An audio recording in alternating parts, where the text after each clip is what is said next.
9వ అధ్యాయం మనం ధ్యానం చేస్తున్నాం. ఈరోజు ఈ అధ్యాయాన్ని మనం క్లోజ్ చేయడానికి ప్రయత్నం చేద్దాం. చూడండి, ఆదికాండం 9వ అధ్యాయము 20వ వచనం నుండి 29వ వచనం వరకు మార్చి మనం చదువుకుందాం. ఆదికాండం 9వ అధ్యాయము 18వ వచనం నుండి 29వ వచనం వరకు.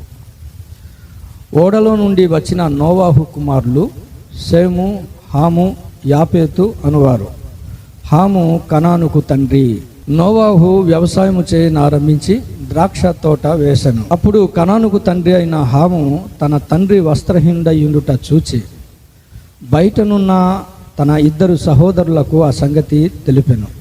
అప్పుడు నోవాహు మత్తు నుండి మలుకొని తన చిన్న కుమారుడు చేసిన దాన్ని తెలుసుకొని, మరియు అతడు షేము దేవుడైన యెహోవా స్తుతింపబడునుగాక, కనాను అతనికి దాసుడగును. ఆ జల ప్రవాహము గతించిన తరువాత నోవాహు 350 ఏండ్లు బ్రతికెను. నోవాహు బ్రతికిన దినములు 950 ఏండ్లు. అప్పుడు అతడు మృతి పొందెను. దేవుని బిడ్డలారా, ఈ 9వ అధ్యాయం చాలాసార్లు చదువుతున్నాను, ఎందుకంటే దేవుని యొక్క వర్తమానం కావాలి. నెక్స్ట్ చాప్టర్కి వెళ్ళాలని అనుకున్నాను, కానీ ప్రభువా, దీంట్లో ఏమైనా ఇంకా వర్తమానం ఉందా, మాకు కావలసిన ఉపదేశం ఏమైనా ఉందా ఈ అన్నప్పుడు దేవుడు చాలా చక్కగా మాట్లాడాడు. ఇంతకుముందు మనం చూసాం నోవాహుతో దేవుడు చేసిన నిబంధన, వాటి యొక్క ప్రాముఖ్యతను మనం చూసాం. ఇక్కడ ఏమంటాడంటే నోవాహు యొక్క పరిచర్య గురించి మరలా రాస్తున్నాడు. ఇక్కడ నోవాహు ఇక్కడ 18-19 వచనాల్లో మనం చూస్తే దేవుడు ఎలాంటి వాడో మనకు అర్థమవుతుంది. గాడ్స్ క్యారెక్టర్ని కొద్ది నిమిషాలు మనం ధ్యానం చేద్దాం.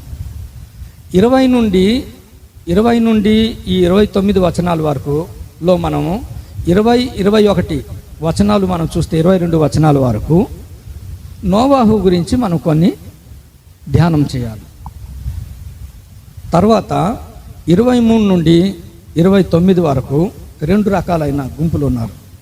2 రకాలైన క్రైస్తవులు అనుకుంటాను నా దృష్టిలో. ఒక ఇష్యూ వచ్చింది, ఒక సంఘటన లేకపోతే ఒక సమస్య ఏర్పడింది. ఆ సమస్యకి 2 గుంపుల్లో 2 అప్రోచ్ అయ్యారు. ఒకటే సమస్య, ఒకరేమో ఒకలాగా స్పందించాడు, 2 మరొకలాగా స్పందించారు. ఆ స్పందనను బట్టి ఒకడేమో శపించబడ్డాడు, ఆ స్పందనను బట్టే మరొకరేమో ఆశీర్వదింపబడ్డారు. ఇది నా కంక్లూజన్. మీరు కూడా జాగ్రత్తగా దేవుని వాక్యాన్ని చాలా జాగ్రత్తగా, ఎందుకంటే మన జీవితాల్లో కూడా, మన సంఘంలో, మన కుటుంబాల్లో, విశ్వాసుల్లో అనేక రకాలైన ఇష్యూస్ ఏర్పడుతూ ఉంటాయి. దేవుని సమాజంలో అనేక రకాలైన సంఘటనలు ఏర్పడుతూ ఉంటాయి. అయితే మన అప్రోచ్ ఎలాగుంది అనేది దేవుడు చూస్తుంటాడు. లోకమంతా చెడిపోయినప్పుడు ఒక నీతిగా బ్రతికిన దైవజనుడు నోవాహు మనం అర్థం చేసుకోవాలి. లోకమంతా ఇష్టానుసారంగా బ్రతికినప్పుడు దేవుని అడుగుజాడలలో నడిచిన వాడు నోవాహు. ఎంతోమంది ఎన్ని కామెంట్లు చేసినా చెడ్డ తరములో నిందారహితుడుగా బ్రతికిన వాడు నోవాహు. ఇలాంటి నోవాహు విషయంలో దేవుని గురించి వ్రాశాడు. ఇది నాకు చాలా ఆశ్చర్యం అనిపించింది. చూడండి, ఇక్కడ నోవాహుకి, ఇందులో ఆశ్చర్యం ఏంటంటే నోవాహుకి 3 కొడుకులు కదా. వినండి జాగ్రత్త. ఎంతమంది? 3 కొడుకులు. ఆ ముందు నుండి 3 కుమారులు, వారి పేర్లు ఏమని రాశాడు? షేము, హాము, యాపేతు అనేవారు. ఇక్కడ సబ్జెక్ట్ మార్చాడు దేవుడు. సబ్జెక్ట్ ఇక్కడ మార్చాడు. ఏంటని మార్చాడు తెలుసా? షేము, హాము, యాపేతు అని చెబుతూ హాము కనాను తండ్రి అన్నాడు. ఇప్పుడు వరకు వెర్షన్ ఎలాగా? నోవాహు కుమారులు వీళ్ళు, నోవాహు కుమారులు వీళ్ళు, నోవాహు కుమారులు వీళ్ళని పరిచయం ఇచ్చాడు. ఇక్కడికి వచ్చేసరికి హాము ఏంటట? ఎవడికో తండ్రి అట. ఈ కనాను ఎప్పుడు వచ్చినోడు? అసలు హాము కుమారుడు కనాను అని ఉంటే నాకు గొప్ప సంతోషం ఉండేది. ఇక్కడ ఏదో ట్విస్ట్ పెట్టాడు దేవుడు, అది మనం క్యాచ్ చేయాలి. కనాను తండ్రి రివర్స్ గేర్ వేశాడు. కనాను తండ్రి హాము అని చెప్తున్నాడు. అసలు ఎందుకు అతన్ని కోట్ చేశాడు దేవుడు? అక్కడ 2-3 సార్లు దేవుడు కోట్ చేశాడు అతని గురించి. మన జీవితాల్లో మన ప్రయాణం ఒక సిస్టమేటిక్గా వెళ్ళకుండా రివర్స్ నుండి వచ్చిందంటే మనం కొద్దిగా అలర్ట్ అవ్వాల్సిందే, కొద్దిగా ఆలోచన చేయాలి మనం.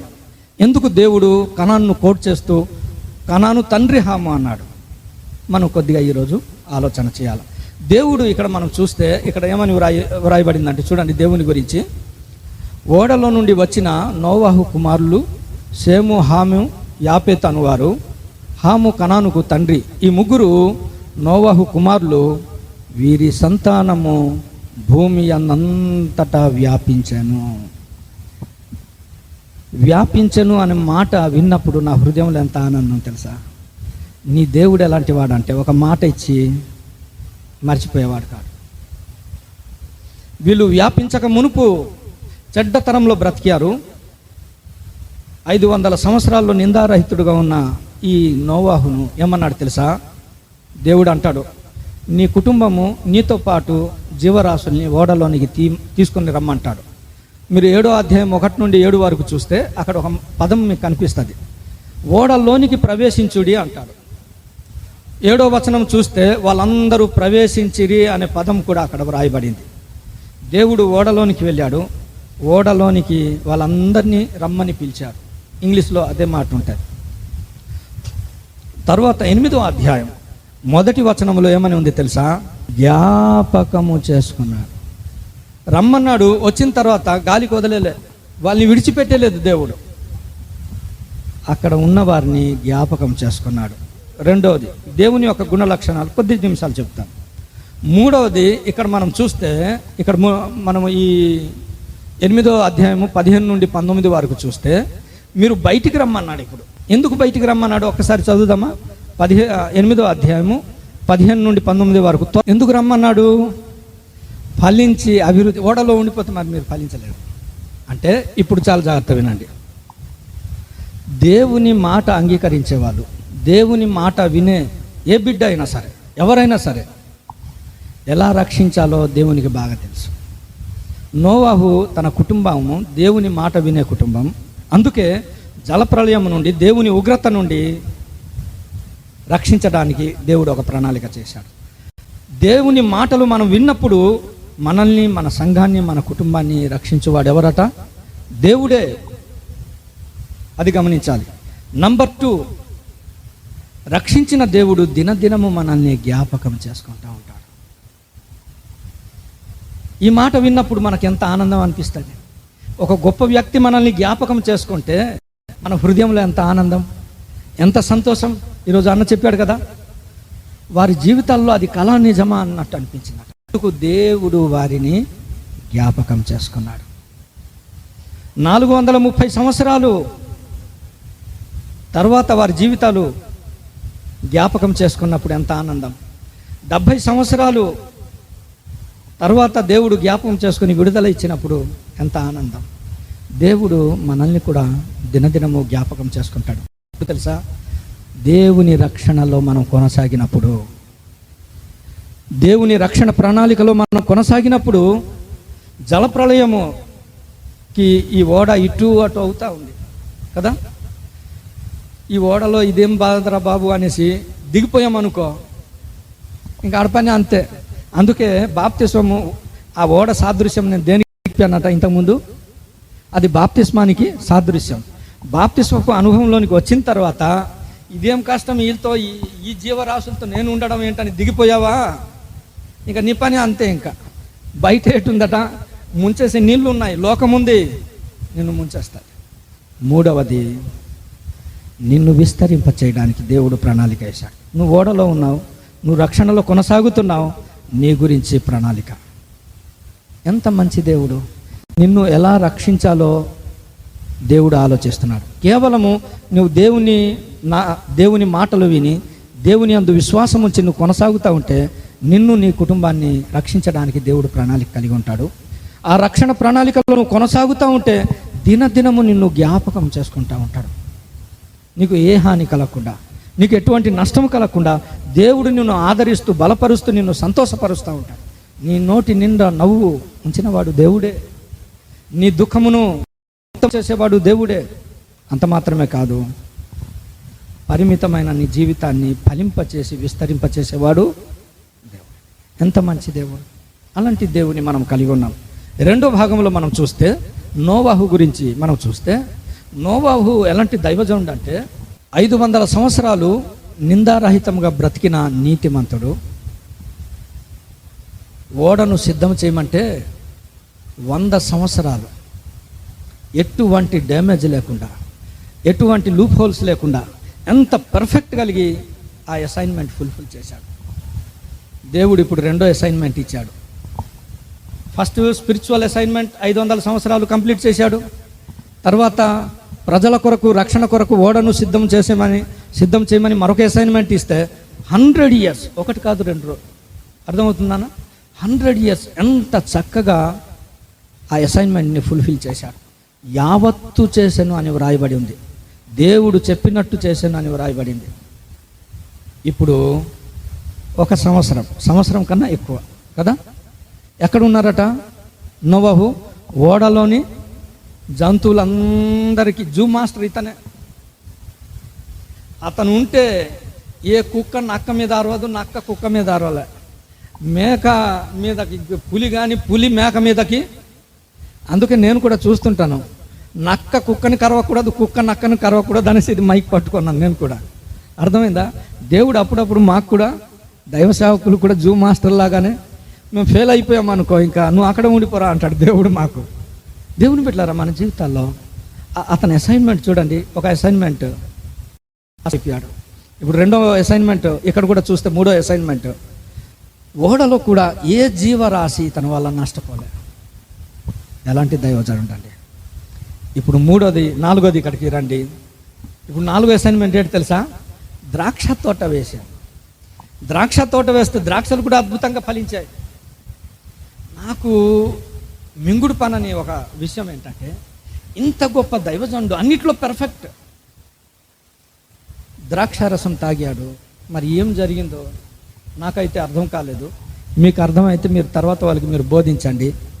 మత్తయి వస్త్రహీనుడుగా ఉన్నారు. మత్తుడుగా అని రాస్తే పర్వాలే, వస్త్రహీనుడు, దాని గురించి రకరకాలు వేరే వాళ్ళు చెప్పారు, నాకు అది చెప్పదలుచుకోలేదు. అయితే దేవుడు నోవాహు చేసింది తప్పు అని మాత్రం చెప్పలే, అది మీరు చాలా జాగ్రత్త వినాలి. కానీ దేవుడు ఎందుకు రాశాడని నేను అడిగినప్పుడు దేవుడు ఏమన్నాడు తెలుసా? నాకు నీ గురించి నేను రాశాను అన్నాడు. నోవాహు చేసింది తన అసైన్మెంట్ ప్రాసెస్లో, తన పరిచర్య ప్రాసెస్లో, తన వ్యవసాయం చేసే ఆ పరిచర్య ప్రక్రియలో వచ్చిన ఫలాన్ని తిన్నాడు. అతనికి తెలియదు ఇది మత్తు కలిగిస్తుందని. దీని నుండి మనం నేర్చుకోవాల్సిన పాఠం ఏంటంటే, మనలో ఉన్న వారం అందరం, సంఘంలో మనం కూడా దేవుని సేవ చేసే ఈ ప్రక్రియలో ఎవరైనా ఒకరు ఏదో ఒక చిన్న పొరపాటు చేస్తే చెయ్యొచ్చు. ఏదైనా పొరపాటు జరగవచ్చు, చెయ్యొచ్చు కాదు, ఏదైనా పొరపాటు జరగవచ్చు. నోవాహు మనకు పాఠాలు నేర్పించే ఒక దైవజనుడు. తన జీవితంలో ఒక చిన్న పొరపాటు జరిగింది, దాన్ని ఎత్తిపెట్టుకొని ఆయన చేయడం ద్వారా బిడ్డలు శపించబడ్డారనేసి ఒక అతను ఏకం దంచికొట్టి వెళ్ళిపోతూ ఉన్నారు. దేవుని బిడ్డలారా, ఒక దైవజనుడు, ఒక నీతిమంతుడు, దేవునితో నడిచిన నిందారహితుడు మనకు బోధించడం కొరకు లాబొరేటరీలో ఆయన ఒక వస్తువుగా మారాడు. ఈరోజు మనం నేర్చుకుందాం. తన జీవితంలో పడిపోయే పరిస్థితి ఏర్పడింది అంటే, దీనివల్ల మనం నేర్చుకోవాల్సింది, మనం ఎంత అనుభవంలో ఉన్నా తెలుసో తెలియక కొన్నిసార్లు నష్టం ఏర్పడే పరిస్థితులు వస్తాయి. అందుకే పౌలు అంటాడు, నిల్చున్నానని అనుకొనివాడు పడిపోకుండా జాగ్రత్తగా ఉండాలి. నా పర్వాలే, నేను రక్షింపబడ్డాను, నేను ఆత్మీయంగా బ్రతుకుతున్నాను, నా పరిచర్యకు ఢోకా లేదు అని ఒకే డైరెక్షన్లో మనం వెళ్ళిపోవడానికి లేదు. అవకాశం ఉంది, పడిపోయే అవకాశాలు ఉంది. దినదినము దేవుని నడిపింపును, ఎంత గొప్ప ఆత్మీయుడైనా దేవుని నడిపింపును మనం కలిగి మనం నడవాలి. దేవుడు మనల్ని విడిచిపెట్టాడు. దేవుని నడిపింపులో మనం ముందుకు సాగిపోవాలి. అయితే ఇక్కడ దేవుని బిడ్డలారా, మరొక మాట నాకు అనిపించింది. ఆయన మత్తు నుండి లేచాడు. అక్కడ చూస్తే నాకు ఆశ్చర్యం అనిపించింది.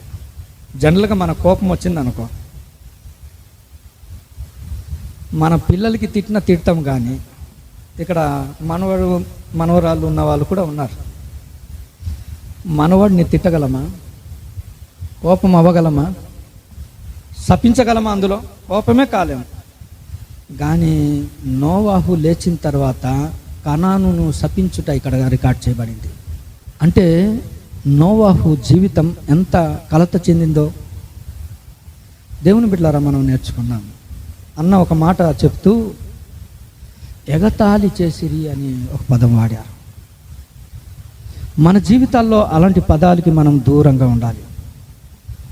ఒక అన్న బలహీనతలో పడ్డాడు, ఒక అక్క బలహీనతలో పడింది, లేకపోతే ఏదైనా ఒక పరిస్థితులు వచ్చింది.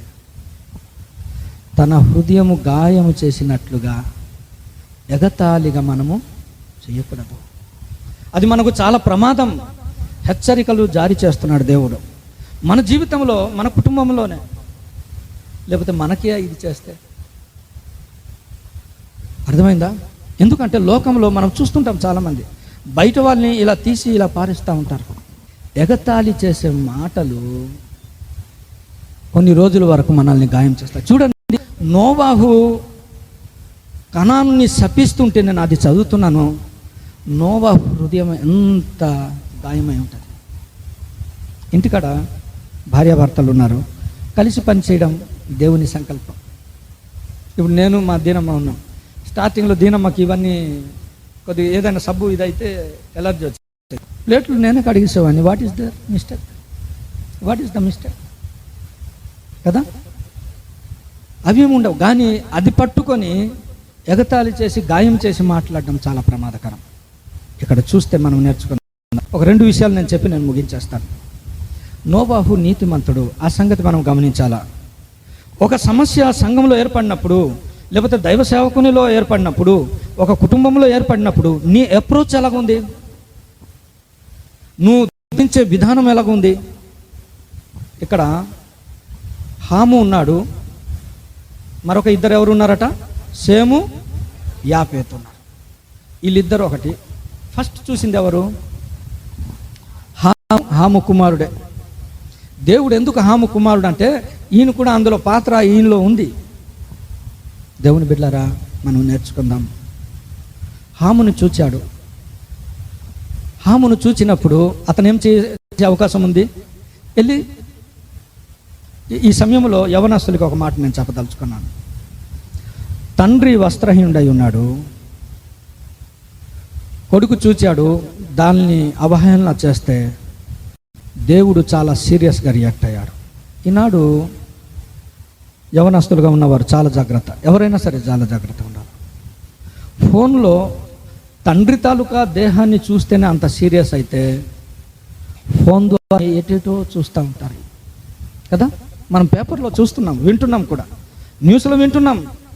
అవి చూసి పాడైపోయాడండి. ఇలాంటి మాటలు వినట్లేదా? ఫోన్లో దాని పేర్లు ఎత్తడానికి కూడా నాకు ఇష్టం లేదు. అవి చూసి పాడైపోయే ప్రమాదాలు చాలా ఉన్నాయి. చూడండి, సొంత తండ్రి తాలూకా దేహాన్ని చూస్తేనే దేవుడు అంత సీరియస్ అయితే, మనకు సంబంధం లేని వాటిని మనం ఫోన్ ద్వారా చూసి ఆనందిస్తే దేవుడు ఊరుకుంటాడా? దేవుని బిడ్డలారా, ప్రియ సంగమా, మన జీవితాల్లో మన కంటితో మనం నిబంధన చేసుకోవాలి. అందుకే అంటాడు యోబు, ఏమంటాడు? నా కంటితో నేను నిబంధన చేసుకున్నాను, అవతల వారిని నేను చూచినప్పుడు దేవుని భయం నా గుండెల్లో ఉండాలనేసి. దేవుని బిడ్డలారా, ఇలాంటి ఫోన్ యొక్క చెడ్డ దృశ్యాలకి మనం దూరంగా ఉండాలా. మన బిడ్డలు దూరంగా ఉండాలా. వాటి నుండి దినదినము మన బిడ్డలు కాపాడబడుతూ ఉండాలి. చెడిపోయే ఈ లోకంలో మన కుటుంబాలని మనం కాపాడుతూ ఉండాలి. ఈ హాము ఒక పని చేయాలి. ఏం చేయాలి తెలుసా? తండ్రిని దృశ్యం చూశాడు, వెళ్ళి కప్పేస్తుంటే దేవుడు ఎంత సంతోషించేవాడు. వెళ్ళి ఏం చేశాడట ఇతను? కప్పకుండా సహోదరులకి వెళ్ళి, వాళ్ళు వెళ్ళి నలుగురికి చెప్పలేదు. చూడండి, ఇక్కడ 2 రకాలు. ఇతనేమో కప్పకుండా వేరే వాళ్ళకి చెప్పాడు. దేవుని బిడ్డలారా, కొన్ని ఇష్యూస్ ఏర్పడతా ఉన్నాయి. నువ్వు చూసావు, నువ్వు కప్పగలిగితే చాలా బాగుండేది. నాకు అనిపించింది ఇక్కడ ప్రేమ దోషములను కప్పును అని ఉంది. పేతురు పత్రికలో ఏమంటాడంటే ప్రేమ అనేక పాపములను కప్పును అని ఉంది. సామెతలు 17వ అధ్యాయం చూడండి, 9వ వచనం. ప్రేమను వృద్ధి చేయ గోరువాడు తప్పిదములు అన్నిట్లో. మన జీవితాల్లో మనం నేర్చుకుందాం దేవుని బిడ్డలారా. ఈ ప్రమాణాలు, ఈ వాక్య ప్రమాణాలు మనం పాటించకపోతే మన కుటుంబానికి నష్టం, మన ఆత్మీయ జీవితానికి నష్టం, మన పరిచర్యకు కూడా చాలా నష్టం. ఏదైనా ఒకటి జరిగిందనుకో, నీకు ప్రేమ ఉంటే నువ్వు దాన్ని కప్పగలగాలి. లేదు అంటే ఆ ప్రేమను వృద్ధి చేయి. థర్డ్ పర్సన్కి ఎట్టి పరిస్థితిలో ఒకరికి హేళన కలిగినట్లు, అవమానం కలిగినట్లు, ఒకరికి నష్టము, కోపము కలిగినట్లు ఎప్పుడే కానీ మనం మాట్లాడడానికి కానీ, మన ఇన్ఫర్మేషన్ని బైపాస్ చేయడానికి కూడా మనకు అధికారం లేదు. ఎందుకు తెలుసా? నువ్వు దీవించబడాలంటే ప్రేమ దోషములను కప్పును. ఇప్పుడు లారీలు వెళ్తూ ఉంటాయి, మీరు ఎప్పుడైనా చూసారా? పరద కప్పేసి ఉంటారు. ఎందుకు? కప్పుతేనే ఆ లోపల ఉన్న వస్తువులకి ప్రతిదానికి క్యాప్స్ ఉంటాయి కదా. కప్పగలిగితే అది సేఫ్ ఉంటుంది. నువ్వు కూడా ఈ కప్పడం నేర్చుకుంటే నీ కుటుంబం బాగుంటుంది, నీ ఆత్మీయ జీవితం బాగుంటుంది, నీ సంఘ జీవితం, నీ పరిచర్య బాగుంటుంది. ఒకటి గమనించండి, కప్పడం ఎప్పుడు ప్రయత్నం చేస్తాం తెలుసా? అదే నా ఇష్యూ అనుకో, ప్రతివైపు నేను కప్పుకుంటూ వస్తూ ఉంటాను కదా. అలాంటి సమయంలో దేవుడు మనకు నేర్పించేది ఏంటి తెలుసా? దేవుని దగ్గర మన వ్యక్తిగతమైనదైతే దేవుని దగ్గర ఒప్పుకోవాలా. ఈ పాఠం మీరు చాలా జాగ్రత్త వినాలి. వ్యక్తిగతమైన తప్పిదాలు అయితే దేవుని దగ్గర ఏమన్నాను, దేవుని దగ్గర ఒప్పుకోవాలా. అది నీకు క్షేమం. నా పక్కోడు అనుకో, నేనే కప్పాలా. ఎవరైనా చలితో బాధపడుతున్నారా, నువ్వు వెళ్ళి కప్పమన్నాడు. ఎవరికైనా వస్త్రం లేదా, ఇవన్నీ ఏంటట? అతని తాలూకా క్యారెక్టర్ని మనం కాపాడాలి దేవుని బిడ్డలారా. లేకుండా దాన్ని వేరే వాళ్ళకి మనం బైపాస్ చేసామా, దానివల్ల వచ్చే ఆశీర్వాదం కన్నా నష్టమే. చూడండి, టక్ టక్ మన వాక్యం చదివేసి మనం ముగిద్దాం. చూడండి ఎలాంటి నష్టం ఇతనికి కలిగిందంటే, అప్పుడు వరకు 100 సంవత్సరాల పరిచర్యలో ఈయన కూడా, హాము కూడా ఉన్నాడు కదా. కనాను కథ లేదు, హాము ఉన్నాడు అక్కడ పరిచర్యలో. ఇంత గొప్ప పరిచర్య చేసిన అతను చేసిన చిన్న పొరపాటుకి ఇన్ఫర్మేషన్ని పాస్ చేశాడు. నోవాహుకి హేళన కలిగించే ఇన్ఫర్మేషన్ని పాస్ చేయడం ద్వారా ఏం జరిగింది చూడండి. ఆదికాండం 10వ అధ్యాయం 6వ వచనం 8వ వచనం చూడండి. అతని యొక్క సంతానం ఇప్పుడు ఎలా తయారైంది? ఆయన చేసిన పొరపాటు ఏంటంట? తన తండ్రి నీతిమంతుడని ఎరిగి కూడా హేళన చేశాడే.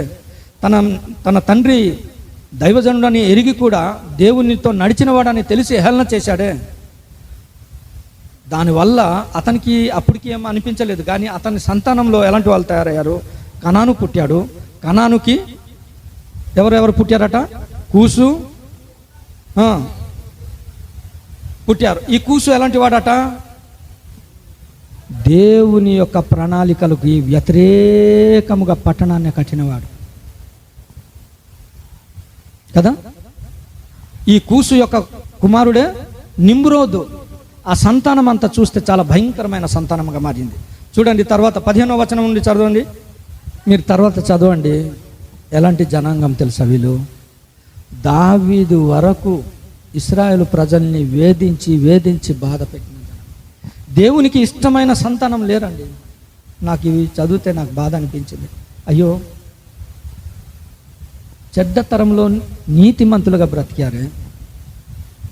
ప్రజలను, జీవరాశుల్ని కాపాడడం కొరకు 100 సంవత్సరాలు తన తండ్రి యొక్క ప్రాజెక్టులో పాలిభాగస్తుడుగా ఉన్నాడే హాము యొక్క కుమారుడు కనాను యొక్క కుమారుడు కూసు నిమ్రోదు.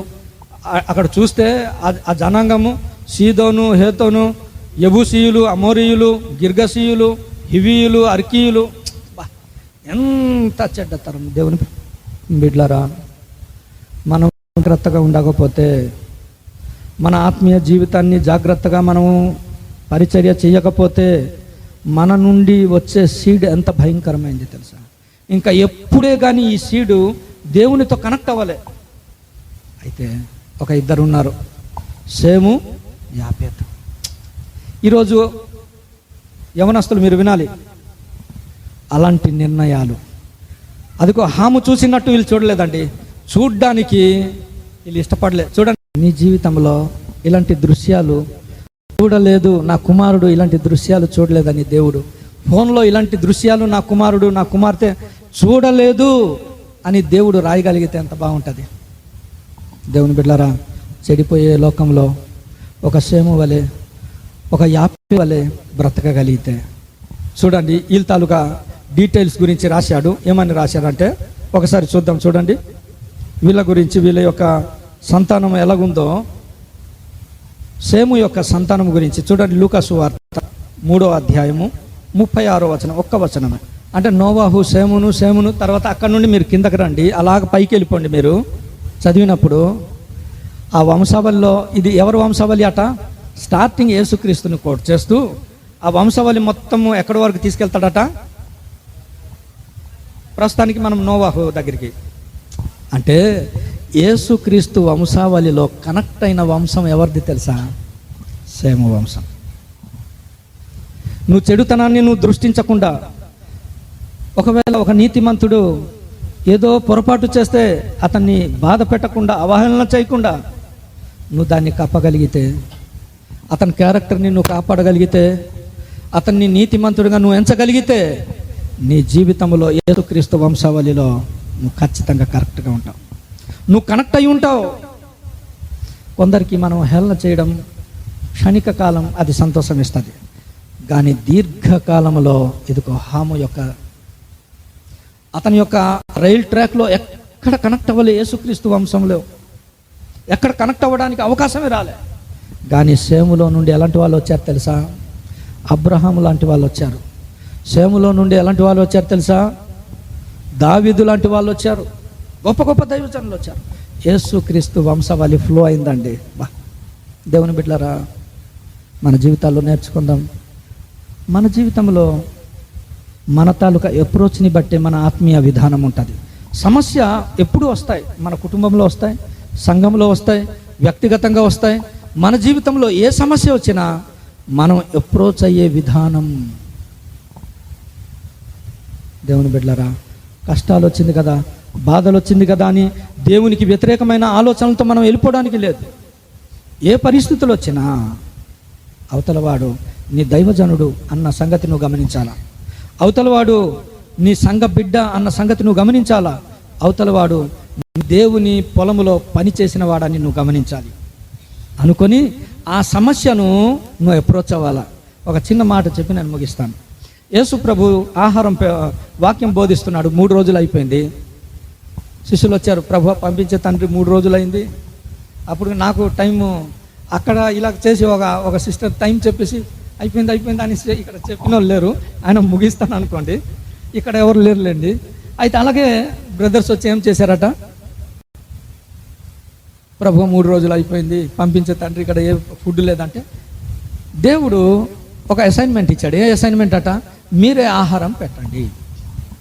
దేవుడు మన జీవితంలో ఒక అసైన్మెంట్ ఇస్తారు. ఇప్పుడు రూఫస్ అన్నకి ఒక అసైన్మెంట్ ఇచ్చాను. ఏమని? అన్న, నువ్వు ప్రతిరోజు పాట పాడి పోస్ట్ చేయన్నా, ఒక వాక్యం చదివి పోస్ట్ చేయన్నా అంటే అతను మర్చిపోకుండా దానికోసం ఎన్ని కష్టాలు పడుతున్నారో అతనికి అడగండి. మన మధుబాబు అన్నకి ఆయన కొత్త వాక్యం అసైన్మెంట్, అతనికి అంత అప్పుడు వరకు ఎక్స్పీరియన్స్ లేదు, ఉన్న విషయం చెప్తున్నాను. ఆయనకి ఏం చెప్పాను, అన్న మీరు యెహెజ్కేలు గ్రంథం, నిజంగా నేను భయపడిపోయాను ఆ వాక్యం చదువుతుంటే. కానీ దేవుడు తన్ను చూసారా, ఒక అసైన్మెంట్ ఇచ్చినప్పుడు మీరు ఆ అసైన్మెంట్ విషయంలో ఎలాంటి అప్రోచ్ కలిగి ఉన్నారో దేవుడు చూస్తుంటాడు. ఒక అసైన్మెంట్ అన్నకి ఇచ్చినప్పుడు అన్న అసైన్మెంట్ విషయంలో ఎలాంటి అప్రోచ్ కలిగి ఉన్నారు. ఇప్పుడు సిస్టర్స్ ఉన్నారు, మీరు వంట చేయమని, నాకు చాలా ఆలోచనలు. ప్రతి ఒక్కరూ ఇది తోటలో మీరు పని వాళ్ళు కావాలా, మీరు అందరికీ అందులో కనెక్ట్ చేసి మీ గురించి ప్రార్థన చేస్తూ నేను బ్రతకాలనే ఒక ఆశ. ప్రతివారు ఒకరు ప్లేట్, ఒకరు అన్నము, ఒకరు పప్పు, ఒకరు ఉప్పు, ప్రతి వారి తాలూకు పాత్ర ప్రభు పరిచర్యలో ఉండాలనేది నా ఆశ. ప్రతి ఒక్కరు క్రీస్తు ఎదుట సంపూర్ణంగా చేసే పరిచర్యే ఈ హోరేబు ప్రార్థన పరిచర్య. జయప్రసాద్ అన్న వచ్చి నేను రానన్నా, నాకు నోరు తిరగదాన్ని కామెంట్ చేస్తున్నారన్నా అన్నారు. ఓన్లీ అన్న వాళ్ళు తిరగకపోతే దేవుడు తిప్పేస్తాడు అంటే దుమ్ము రేపు వాక్యం చెప్పేస్తా ఉన్నారు. ఇప్పుడు దేవుని బిడ్డలారా, నాకు చాలా సంతోషం అనిపిస్తుంది. దేవుని బిడ్డలారా, నీ జీవితంలో యాపేతులాగా, నీ జీవితంలో సేములాగా కప్పగలుగుతావా? నీ పరిచర్యలో నుండి అబ్రహాం లాంటి వాళ్ళు పుట్టుకొస్తారు. నీతిమంతుడిని నువ్వు కాపాడగలిగితే నీ పరిచర్యలో నుండి దావీదు లాంటి వారు వస్తారు. నీతిమంతుని క్యారెక్టర్ని నువ్వు కాపాడగలిగితే, ఎందుకు తెలుసా, లోకంలో చూస్తే నీతిమంతులకు కలుగు శ్రమలు ఇంత అంతలే. లోకంలో ఉన్న వాళ్ళందరినీ మనం కాపాడలేం. నీ సంఘంలో, నీ కుటుంబంలో. అందుకే నేను అంటాను, అక్క, ఇప్పుడు ఈ అన్నల్ని మీరు దైవజనుడా అని మీరు పిల్లలనేసి కొంతమందికి నేను చెప్తా ఉంటాను. ఎందుకంటే దేవుని నమ్మారు, మనం దైవజనులుగానే చూడాలి. దేవుని బిడ్డలుగా మనం ప్రోత్సహించాలా, హెచ్చించాలా. దేవుని బిడ్డలారా, మన జీవితంలో యేసు ప్రభు ఒక అసైన్మెంట్ ఇచ్చాడు. ఏమని తెలుసా? భోజనం పెట్టుమనగానే ఒకడు ఏం చేశాడట? ఆయన అప్రోచ్ అది. మరొకడు ఏమన్నాడు తెలుసా? ప్రభువా, 5 రొట్టెలు 2 చిన్న చేపలు. ఒక చిన్న పిల్లోడు ఇదిగో మన హనీ లాంటి వాళ్ళ దగ్గర ఏం చేశారట? తీసుకొచ్చి 5 రొట్టెలు 2 చిన్న చేపలు తెచ్చాడు. ఇది చాలు ప్రభు అంటే దేవుడు దాన్ని టిక్కు పెట్టాడు. ఇక్కడ నీ సామర్థ్యం ముఖ్యం కాదు. దేవుని దగ్గర నీ హోదా ముఖ్యం కాదు. దేవుని దగ్గర నీ సమర్పణ, నీ విధేయత. 5 రొట్టెలు 2 చిన్న చేపలు సరిపోవు. But God will make multiply. God will multiply and bless it. దేవుడు దాన్ని మల్టిప్లై చేస్తాడు, దాన్ని ఆశీర్వదిస్తాడు. దేవుని బిడ్డలారా, నా జీవితంలో నేను నేర్చుకున్నాను, ప్రభువా, ఈ ఎగ్జామ్ రాయడానికి నాకు చాలదు ప్రభు, జ్ఞానం సరిపోదు, నా మార్కులు సరిపోదు, ఫెయిల్ అయిపోతానంటే నాకు ఒకటే అన్నాడు దేవుడు, సురేంద్రపాల్, 5 రొట్టెలు 2 చిన్న చేపలు 5,000 మందికి సరిపోదు. బట్ నేను సాటిస్ఫై చేశాను కదా, ఐ విల్ సాటిస్ఫై అన్నాడు. నన్ను పాస్ చేశాడు. నా పరిచర్య విషయంలో అంతే, నా బిడ్డల విషయంలో అంతే. మన సామర్థ్యము, మన జ్ఞానము, మన శక్తి. తనకి ఇంతకుముందు చాలాసార్లు ఒక 2 సంవత్సరాల క్రితం చెప్పాడు. నాకు ఎంతో ఆనందం అనిపించింది. బల్లను మనం సమీపిస్తున్నామంటే మనం నీతిమంతులమని, మనం విశ్వాస వీరులమని మనం సమీపించట్లేదు. బల్లను మనం సమీపిస్తున్నామంటే దేవుడు కృప చూపించాడు కాబట్టి ఆ కృపను బట్టే బల్ల దగ్గరికి వెళ్ళామన్నాడు. నాకు ఇప్పటికీ ఆ మాట నా హృదయంలో జీవిస్తూనే ఉంది. దేవుని బిడ్డలారా, మాట, నీ పరిచర్య, నీ ప్రవర్తన కప్పగలిగితే ఒకటే అంశం, అవతలవాడు నీతిమంతుడు, అవతలవాడు నీ దేవుని బిడ్డ, అవతల వాళ్ళు నీ దేవుని సేవకుడు. అవకాశం వచ్చింది కదా అని హాము లాంటి, కనాను లాంటి పనులు చేసి నష్టపోకూడదు. సేము యాపేతులాగా మన జీవితంలో కప్పగలుగుదాం, ప్రోత్సహిస్తాం. మన సంతానం విస్తరిస్తే దేవుని రాజ్యము విస్తరిస్తుంది. అట్టి కృప దేవుడు మనందరికీ దయచేయునుగాక. ఆమేన్.